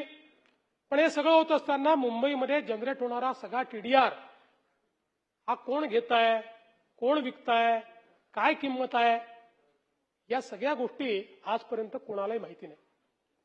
एखादा टीडीआर 2दा विकला गेला असेल तरी आश्चर्य वाटून घ्यायचं कारण नाही. आणि म्हणून आता सगळा टीडीआर हा ई टीडीआर केला. आता हे जे आपलं फिजिकल सर्टिफिकेट आहे ते कामाचं नाही, ते तर ठीक आहे, ते तुम्ही घ्या. सगळा टीडीआर ई टीडीआर केलाय. आणि आता टीडीआर एक्सचेंज तयार केलाय. जसं शेअर म्हणजे हर्षद मेहताचा घोटाळा का झाला, तर तो याकरता झाला की शेअर ऑफलाईन विकता यायचा. त्यानंतर शेअरचं सगळं ट्रेडिंग हे ऑनलाईन झालं. आता एक्सचेंजवर national stock exchange, Bombay stock exchange याच्यावर ऑनलाईन विक्री करावी लागते. तसं आता टीडीआर एक्सचेंज तयार केलेलं आहे. त्यामुळे ई टीडीआर आणि टीडीआरची खरेदी विक्री देखील या एक्सचेंजवरच करावी लागेल. ती फिजिकल विक्री तुम्हाला करता येणार नाही.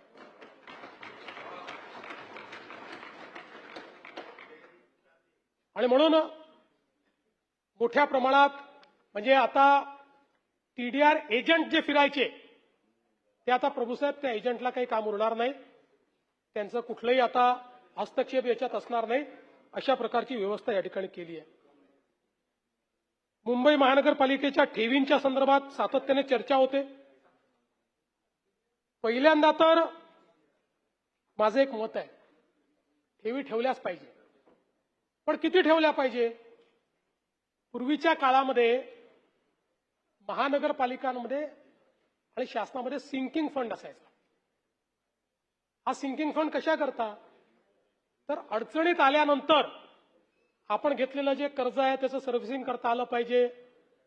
आपल्याला अत्यावश्यक गोष्टी ज्या आहेत त्या अत्यावश्यक गोष्टींकरता सिंकिंग फंड असायचा. आज महानगरपालिकेमध्ये ह्या ज्या काही ठेवी आहेत त्या किती असल्या पाहिजेत. माझं स्वतःचं मत आहे की या ठेवी एका लिमिटपर्यंत असल्या पाहिजे. उरलेले पैसे हे कामामध्ये गुंतवले पाहिजे. आज तुम्ही बघा महानगरपालिकेला त्यांच्या ठेवीवर रेट ऑफ इंटरेस्ट किती मिळतो, 3%. आता ज्या लॉंग टर्मच्या ठेवी आहेत तिला 3%, 3.5% शिवाय कोणाला इंटरेस्ट नाही, 4%. आणि इन्फ्लेशनचा रेट किती आहे, ऍव्हरेज 7% समजा. म्हणजे या ठेवींवर दरवर्षी ठेवींची किंमत 4% आपण कमी करतोय. आणि तेच जर गुंतवले, जे गणित MMRDA मध्ये आम्ही मांडलं, मी मुख्यमंत्री झाल्यानंतर MMRDA ला सांगितलं ते असेच ठेवी ठेवायचे. मी म्हटलं तुम्ही बँक थोडी आहे, तुम्ही रिटायर्ड एम्प्लॉई थोडी आहे किंवा सुरक्षेकरता ठेवलाय. तुम्ही गुंतवणूक करा, तुम्हाला त्यातनं परतावा येईल. आणि 2 लाख कोटी रुपयाची गुंतवणूक, ठेवी तेवढ्या नव्हत्या, पण त्या ठेवींना लिव्हरेज करून 2 लाख कोटी रुपयाची कामं आपण सुरू केली. आणि मुंबईमध्ये ज्यावेळी सगळ्या देशामध्ये मेट्रो करता महानगरपालिकांनी कॉन्ट्रीब्युशन द्यावं असा निर्णय झाला. नागपूर तयार झालं, पुणे तयार झालं, पण मुंबई महानगरपालिकेने त्यावेळेस सांगितलं आम्ही एक पैसा देणार नाही. त्यावेळेस मी सांगितलं तुम्ही दिलं नाही तरी आम्ही मुंबईत तयार करून दाखवू. आणि MMRDAच्या माध्यमातून 300 किलोमीटरचं प्लॅनिंग हे आपण त्या ठिकाणी केलं. या सगळ्या वेगवेगळ्या अटल सेतूपासून सगळं प्लॅनिंग आपण केलं, त्याचं काम चालू केलं. आज MMRDAची याच्यामुळे क्षमता काय झाली आहे, लाखो कोटी रुपयाची कामं MMRDA करते, डेट सर्व्हिसिंग देखील करते. कारण तुम्ही ज्यावेळेस अशा पद्धतीनं काम करता त्यावेळेस त्याचा परतावा, जी गुंतवणूक तुम्ही करता तो परतावा कुठल्याही अशा प्रोजेक्टमध्ये तो 12, 13, 14, 15% असल्याशिवाय तो प्रोजेक्टच तुम्ही करत नाही.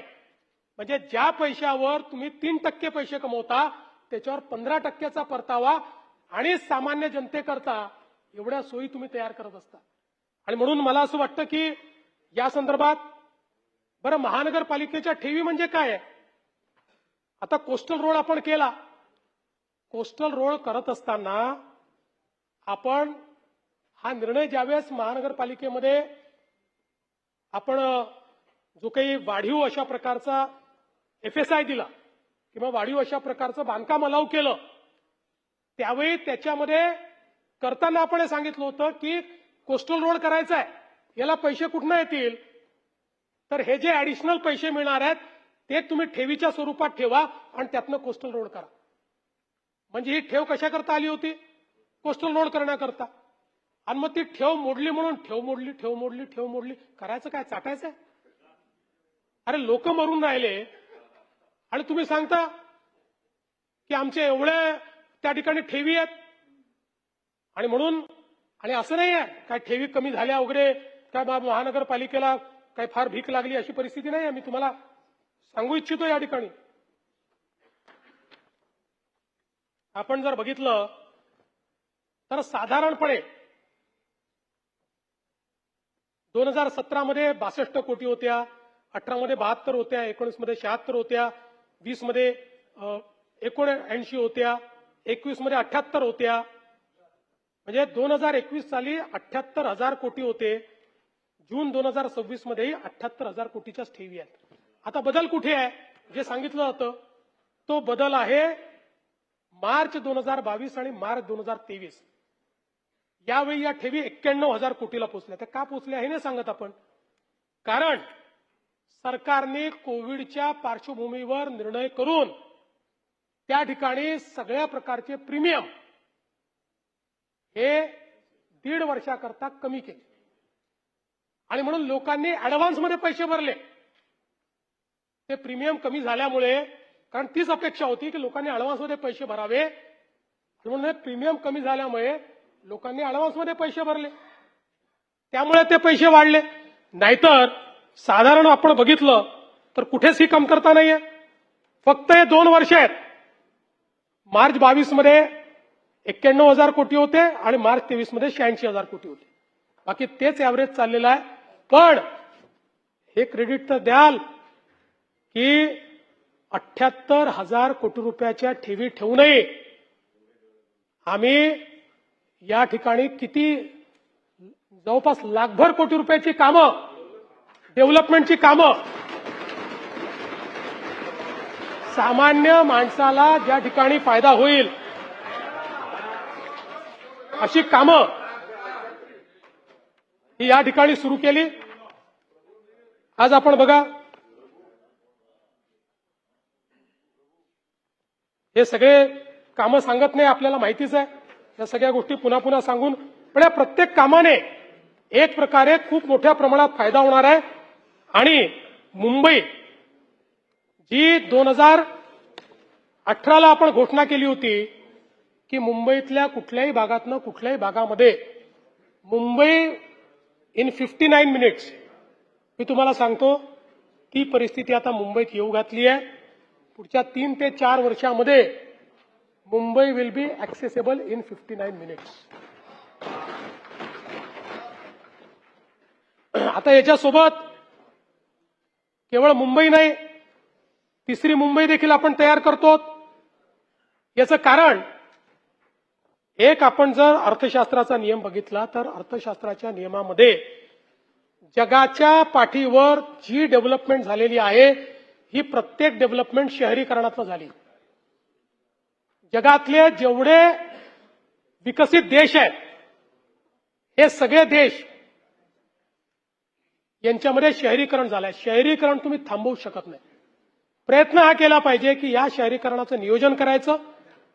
या शहरीकरणातनं मोठ्या प्रमाणात व्यवस्था उभ्या राहतात, अर्थव्यवस्थेला चालना मिळते, त्यातनं तुमच्या तिजोरीत पैसे येतात. ते पैसे जो आपल्या राज्याचा मागास भाग आहे, जो गरीब भाग आहे, जो आपल्या राज्यातला ग्रामीण भाग आहे, तिथल्या अर्थव्यवस्थेला मदत करण्याकरता त्याचा उपयोग करायचा. आता आपण जर बघितलं तर मुंबईचं पोटेन्शियल काय आहे एमएमआर रिजनचं, आज एमएमआर रिजनचा जो जीडीपी आहे तो $84 बिलियन आहे. 2047 पर्यंत $825 बिलियन तो होऊ शकतो, 10 पटीने वाढू शकतो. हे पोटेन्शियल आहे. आणि म्हणून 30 नवीन बिझनेस हब, 30 नवे ट्रान्सपोर्ट प्रकल्प आपण हातामध्ये घेणार आहोत आणि जवळपास 25 फ्लॅगशिप कार्यक्रम हे या माध्यमातून आपण हातामध्ये घेतले आहेत. सिडकोच्या माध्यमातून जवळपास 31,000 कोटी रुपयाची कामं घरांची त्या ठिकाणी चाललेली आहेत. नैना आपल्याला माहिती आहे की ज्याच्यामध्ये TPS 1 मंजूर केला आहे, TPS 2 आपण मंजूर करतो. 4, 6, 7 साठी प्रिलिमिनरी स्कीम आपण मंजूर केलेली आहे. 3 आणि 5च्या फायनल आणि 8 ते 12च्या प्रिलिमिनरी स्कीम्स लवादाकडे आहेत. 12 फ्लायओव्हर, 57 मायनर ब्रिज, 134 किलोमीटरचे स्मार्ट रस्ते, अशा पद्धतीनं त्या ठिकाणी आपण हे काम या ठिकाणी हातामध्ये घेतो. यासोबत नवी मुंबईमध्ये पुष्पक नोडला आपण एज्युसिटी तयार करतो. जगातल्या टॉप रँकिंग 8 युनिव्हर्सिटीज त्या ठिकाणी आलेल्या आहेत आणि ही एज्युसिटी तयार झाल्यानंतर त्या ठिकाणी 1 लाख विद्यार्थी शिकतील. 1 लाख. आणि या सगळ्या ज्या युनिव्हर्सिटीज आहेत त्यांचा ऑफशोर हा कॅम्पस असेल, त्यामुळे तिकडच्या युनिव्हर्सिटीत शिकणं आणि इथे शिकणं यात कुठलंही अंतर असणार नाही. किंबहुना त्यांचे कदाचित 2 वर्ष इकडे 2 वर्ष तिकडे अशा पद्धतीनं ते शिकवतील. पण आपल्या मुलांना जर विदेशात शिकायला जायचं असेल तर 100 विद्यार्थ्यांना एलिजिबिलिटी असेल, त्यातले 8 विद्यार्थी जाऊ शकतात, 92 जाऊ शकत नाही. आज ते सगळे विद्यार्थी 25% या ठिकाणी शिकणार आहेत. आपण मेडिसिटी तयार करतो. जगातले बेस्ट अशा प्रकारच्या इन्स्टिट्यूशन्स त्या ठिकाणी येतात. आणि सगळ्यात महत्वाचं, मुंबईच्या मल्टी मॉडेल कनेक्टिव्हिटीमध्ये आपण वॉटर मेट्रो तयार करतो. आमच्या नितेश राणेंनी त्याच्यामध्ये खूप चांगल्या पद्धतीनं काम केलंय. 6,066 कोटीचा प्रस्ताव आहे. याच्यावर 33 मार्ग आहेत, 44 टर्मिनल्स आहेत, 340 किलोमीटरची ही वॉटर मेट्रो असणार आहे. 2031 पर्यंत 7.5 कोटी प्रवासी याच्यात प्रवास करतील, अशा प्रकारचं याचं नियोजन केलं आहे. आणि त्याकरता 203 इलेक्ट्रिक आणि हायब्रिड वेसल्स हे आपण त्या ठिकाणी घेतो. एकदा याचं सगळं काम पूर्ण झालं तर कुठल्याही जगातल्या शहरामधली सगळ्यात मोठी जलवाहतूक ही आपली असणार आहे. याचं सगळं इन्फ्रास्ट्रक्चरचं काम आपण सुरू केलेलं आहे. BKC मध्ये आपण पॉट टॅक्सी तयार करतो. आणि आपल्याला माहिती आहे यासोबत आता वरळी शिवडी कनेक्टर की ज्याच्यामध्ये अटल सेतूला नॉर्दर्न सबअर्ब्समधनं लोक जे येतील त्यांना सरळ जाता येईल, 67% काम पूर्ण झालंय. ठाणे बोरिवली 13% पूर्ण झालाय. ऑरेंज गेट ज्याच्यामुळे ईस्टर्न फ्रीवेवरनं उतरल्यानंतरची जी अडचण आहे ती पूर्ण संपून जाईल, आता 1.25 तास लागतो. 3 मिनिटात आपण चौपाटीपर्यंत पोहोचू. 25% काम पूर्ण झालेलं आहे. वाढवणची जी द्रुतगती जोडणी आहे त्याचं काम आपण सुरू केलंय. अटल सेतू ते पुणे एक्सप्रेसवे 55% काम झालंय. त्यानंतर ठाणे पूर्व द्रुतगती महामार्गावर 3 हात नाकाचं जंक्शन त्याचं काम सुरू केलेलं आहे. आता ईस्टर्न फ्रीवेला आपण ठाण्याकडे नेतो. त्यामुळे ईस्टर्न फ्रीवे हा त्या ठिकाणी साधारणपणे छेडानगरवरनं तो आनंदनगरपर्यंत जाईल आणि पुढे मग आनंदनगरवरनं पलीकडे तो साकेतपर्यंत जाणार आहे आणि आमणेपर्यंत आपल्याला फायनली न्यायचं आहे. म्हणजे ही कनेक्टिव्हिटी अशी होईल की समृद्धी महामार्गापासूनही आपण जेएनपीटीला किंवा समृद्धी महामार्गापासून ठाण्याला किंवा समृद्धी महामार्गापासून दक्षिण मुंबईपर्यंत सिग्नल फ्री येऊ. कुठेही सिग्नल असणार नाही. अशा पद्धतीनं याची रचना आणि हे काम देखील जवळपास 13% आपण पूर्ण केलंय. गायमुख ते पायगाव खाडी पुलाचं बांधकाम असेल त्याचं प्राथमिक सर्वेक्षण आपण पूर्ण केलंय. त्यानंतर कासर वडवली ते खारबाव खाडी पूल जो आहे त्याचंही आपलं जीटीआयचं काम सुरू आहे आणि नॅव्हिगेशन स्पॅनसाठी पायलिंगचं काम देखील त्याचं प्रगतीपथावर आहे. कोलशेत ते काल्हेर खाडी पुलाचं काम निविदा त्याची निघालेली आहे. बाळकुम ते गायमुख ठाणे खाडी किनारा मार्ग जो आहे त्याच्या आता जवळपास सगळ्या परवानग्या मिळालेल्या आहेत. त्याचं प्राथमिक काम चालू आहे. मगाशी सांगितलं आनंदनगर ते साकेत उन्नत रस्ता. त्यानंतर एरोली ते कटई नाका 92% काम पूर्ण झालंय आणि यासोबत हिंदू मिल स्मारक जवळपास 100% स्ट्रक्चरल काम पूर्ण झालेलं आहे.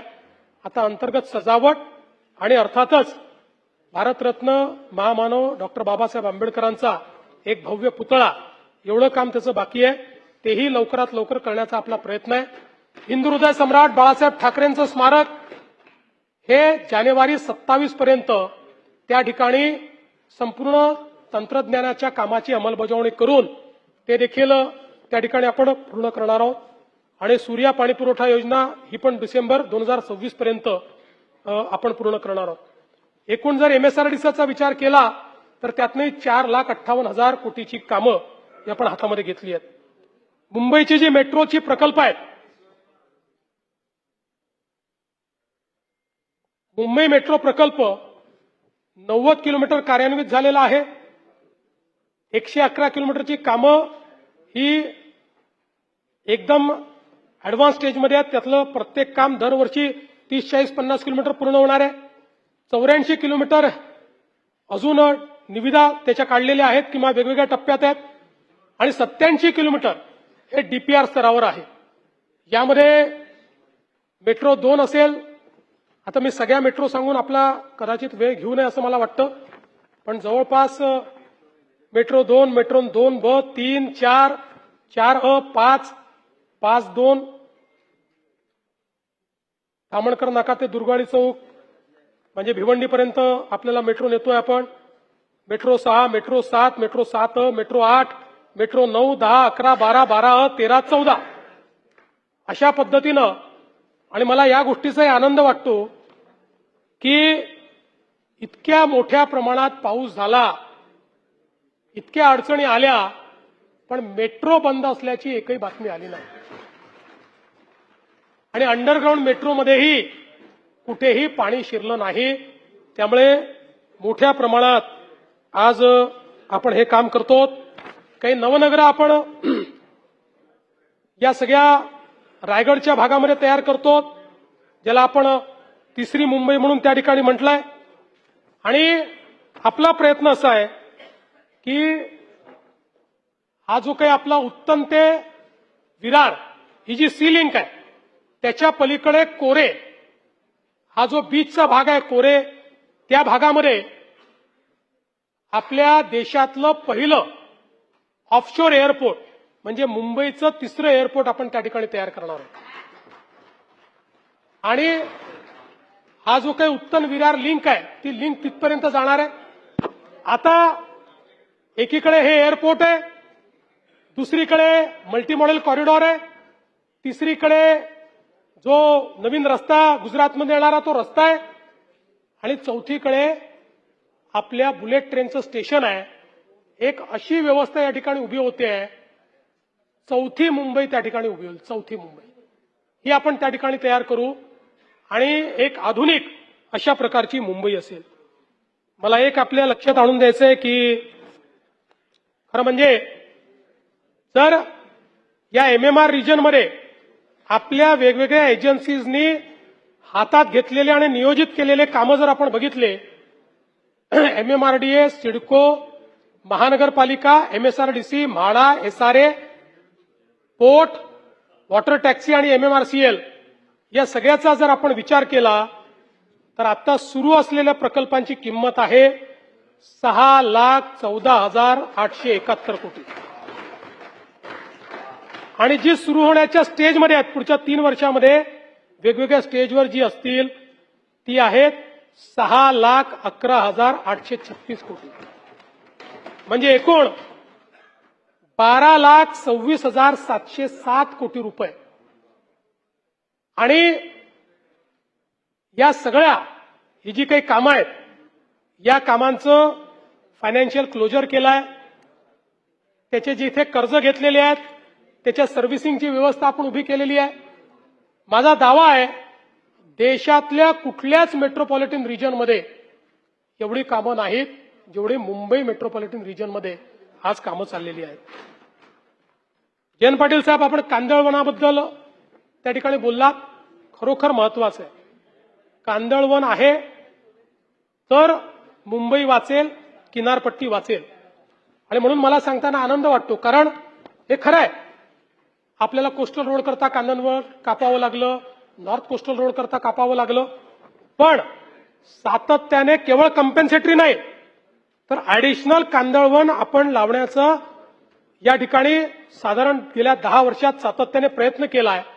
आणि म्हणून ते कमी नाही झालं. 2021 साली आता आपल्याकडे जे डेटा आहे हा केंद्र सरकारचा डेटा आहे. 302.70 चौरस मीटर होतं ते 315.9 चौरस मीटर म्हणजे 12.39 चौरस किलोमीटर, मीटर नाही 12.39 चौरस किलोमीटर एवढी कांदळवनात वाढ झालेली आहे. कांदळवन कुठेही कमी झालेलं नाही. आणि म्हणून मला या निमित्ताने एवढंच सांगायचं आहे की खरं म्हणजे प्रश्न अनेक उपस्थित या ठिकाणी झाले. अमित साटम यांनी फनेल झोनचा प्रश्न उपस्थित केला. अमितजी, त्यात आपण अंतिम टप्प्यामध्ये आहोत. आशिषजी, आता या संदर्भात अंतिम टप्प्यामध्ये आहोत. त्यातलं माझी एक बैठक झाली, आता तुमच्यासोबत एक बैठक घ्यायची आहे. ती बैठक झाली की या फनेल झोनचा जो प्रश्न आहे तो आपण त्या ठिकाणी निश्चितपणे मार्गी लावू. सुनील प्रभू साहेबांनी PTS आणि PAP याच्यामध्ये प्रभू साहेब तुम्ही PTS आणि PAPचे रूपांतर करून पर्यायी घरांचा मुद्दा मांडला.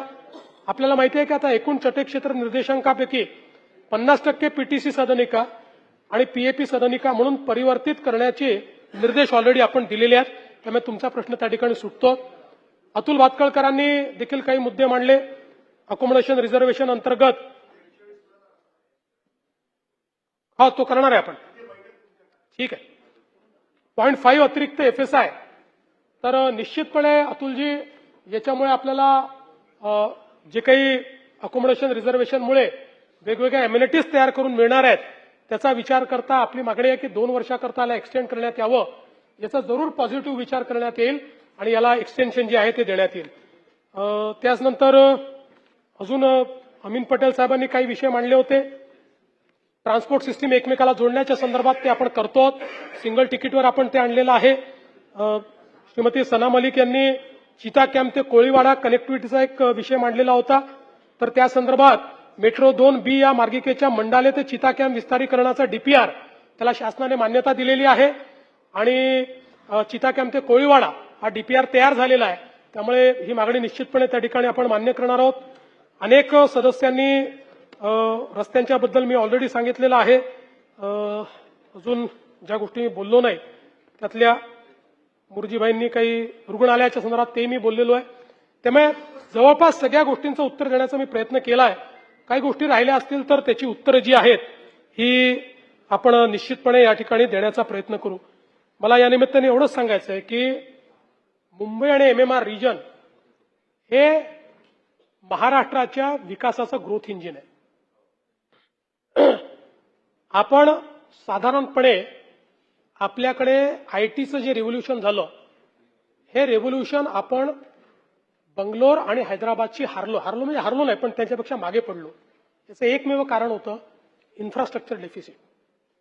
आज मला सांगताना आनंद वाटतो ते इन्फ्रास्ट्रक्चर डेफिसिट आपण पूर्ण केल्याबरोबर आज पुन्हा एकदा मुंबई हे देशाचं फिनटेक हब झालं, मुंबई हे देशाचं स्टार्टअप हब झालं आणि मोठ्या प्रमाणात आज सर्वात जास्त इन्फ्रास्ट्रक्चरची गुंतवणूक आणि FDI हा MMR रिजनमध्ये त्या ठिकाणी येतोय. अनप्रेसिडेंटेड अशा प्रकारची ग्रोथ या ठिकाणी होते. यातनं सर्वात जास्त रोजगाराची निर्मिती होणार आहे. भविष्यातली जी काही महाराष्ट्राची वाटचाल आहे यामध्ये रोजगार निर्मिती करता एक इंजिन म्हणून आपण मुंबईचा वापर करतो. पण केवळ मुंबईपुरतं नाही, तर आता पुणे असेल, छत्रपती संभाजीनगर असेल, नागपूर असेल, अगदी गडचिरोलीपर्यंत हे ग्रोथ इंजिन आपण त्या ठिकाणी नेलेलं आहे. तेव्हा मला विश्वास आहे की निश्चितपणे ज्या काही आपल्या अपेक्षा आहेत त्या अपेक्षा आपण पूर्ण करू. मी या निमित्ताने एवढंच सांगतो की हे जे सरकार आहे या सरकारला विकासामध्ये रुची आहे. या सरकारला सर्वसामान्य माणसाला घर मिळालं पाहिजे हा आमचा प्रयत्न आहे. त्यामुळे कोणी किती टीका केली आम्ही टीकेला उत्तर देऊ, टीका ऐकून घेऊ, पण आमच्या कामावर त्याचा परिणाम होऊ देत नाही. आमचं काम हे सुरूच राहील. आणि म्हणून जाता जाता एवढंच सांगतो, मंजिल मिल ही जाएगी भटकते हुए ही सही. मंजिल मिल ही जाएगी भटकते हुए ही सही. अरे गुमराह तो वो है जो घर से निकले ही नहीं.